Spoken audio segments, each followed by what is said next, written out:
En fait, je pense qu'on n'a pas le choix que de se poser la question de savoir comment on va travailler demain.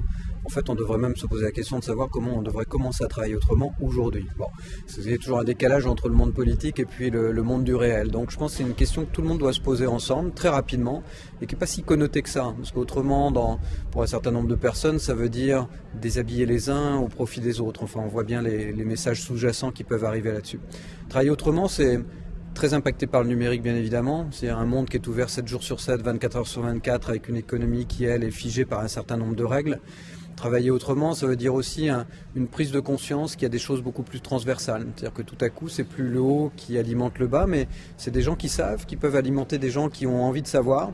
Et donc du coup, autrement, ça veut dire que je travaille peut-être plus directement pour une seule personne, mais pour plusieurs entreprises.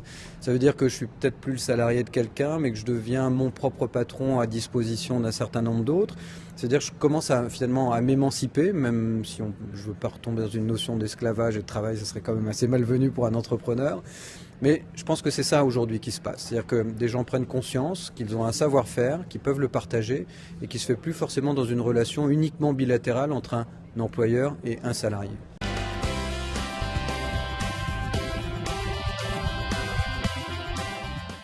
Non, je pense qu'on est culturellement, on est dans un espèce de jeunisme, mais à tout prix.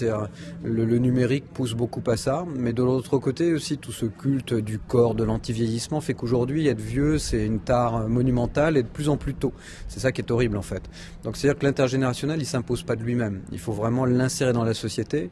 Il faut que ceux qui sont plus jeunes comprennent à quel point ils peuvent gagner en efficacité, en rapidité, en croissance, en évolution, à travailler avec des gens qui sont plus âgés qu'eux.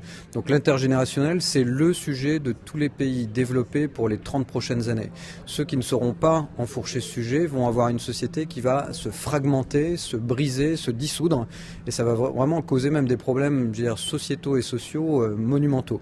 L'intergénérationnel, c'est la clé de la croissance des PME, c'est la clé de la réussite de la plupart des économies, et c'est un sujet qu'on ne peut vraiment pas éviter aujourd'hui.